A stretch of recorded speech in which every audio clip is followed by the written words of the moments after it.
में तुमने जिसका ध्यान किया है वही तुम्हारा जन्म ले सकता है। भरत जी ध्यान करते करते प्राण त्याग दिए। वही हिरणी जो थी ना, वही हिरणी दोबारा जन्म लिया। उसी हिरणी के उदर से भरत जी ने एक हिरण के बच्चे बन गए। ध्यान देना भगवत, एक हिरण के बच्चे बन गए। अब सोच रहे हैं तपस्या की है ना, बड़े संत है, कोई साधारण नहीं है। उन्होंने सोचा सावधानी हटी, दुर्घटना घट गई, गड़बड़ हो गया जीवन के लिए। सोच रहे हम पूर्व जन्म में राजा थे, जरा से गलती के कारण मैं हिरण बन गया। आज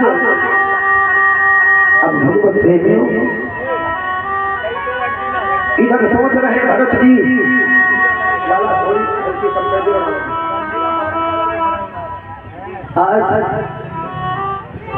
भरत सोच रहे अगर मैंने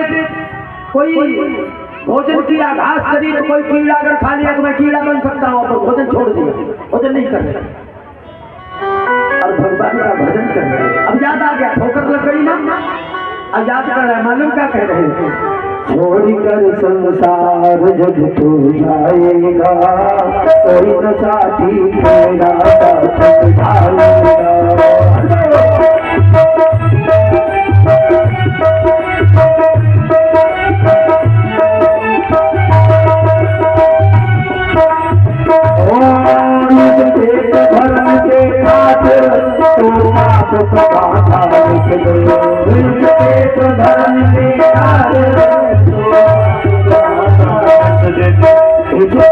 भरन के खातिर तो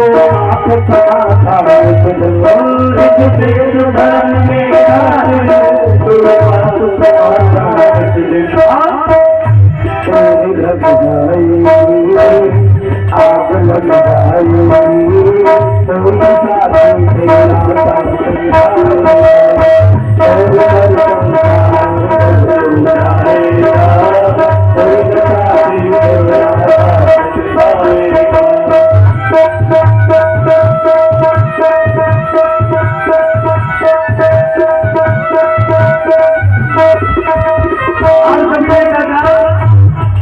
सत्संग किए है गंगा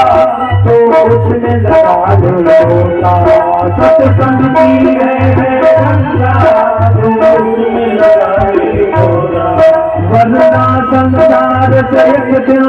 जाएगा तू भी रोता, वरना संसार से एक दिन जाएगा तू भी रोता। बात पछताएगा, बात पछताएगा,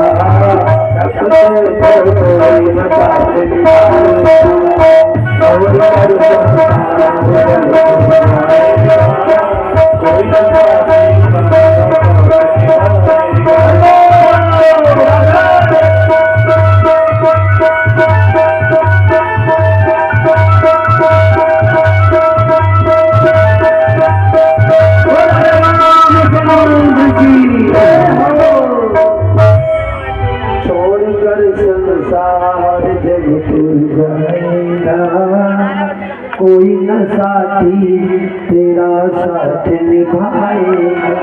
तुमने कहा सत्संग किए है गंगा तू इसमें लगा ले मोटा, वरना संसार से एक दिन जाएगा तू तो रोता। अरे एक दिन पछताएगा, छोड़कर संसार एक दिन जाएगा। छोड़ दिया, चलो भरत ने संसार को छोड़ दिया। आग लगी, अब आग लगी, सारे पशु पक्षी भाग गए,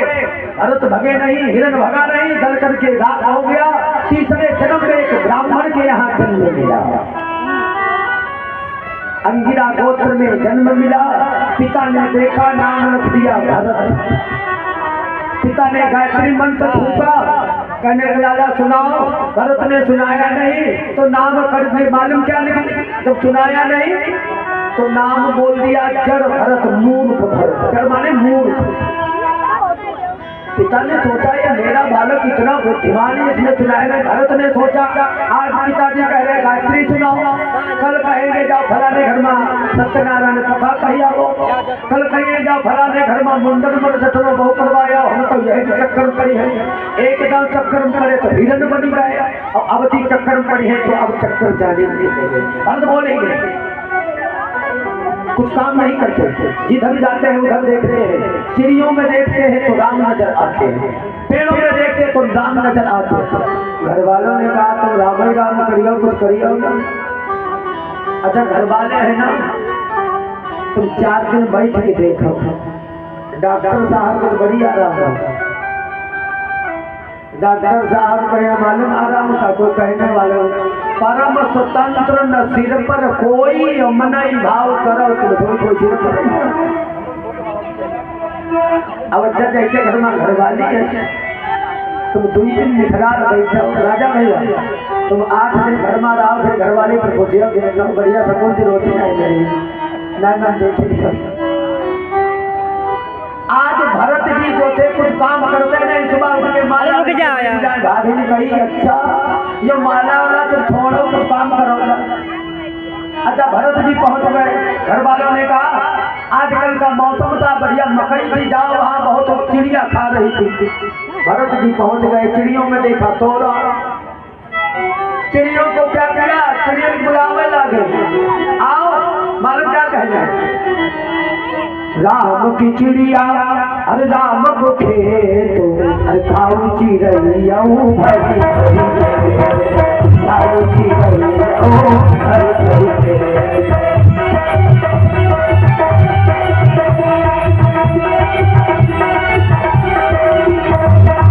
राम की चिड़िया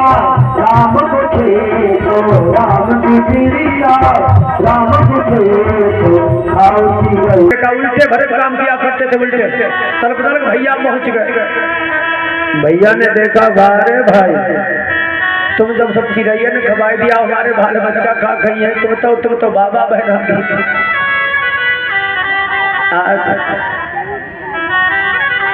सारे भरत ने जब देखा तो भरत जी ने घर ही छोड़ दिया अब चल करके आज पहुंचे कहाँ जंगल को चल दिए और जब जंगल को बोलते कुछ नहीं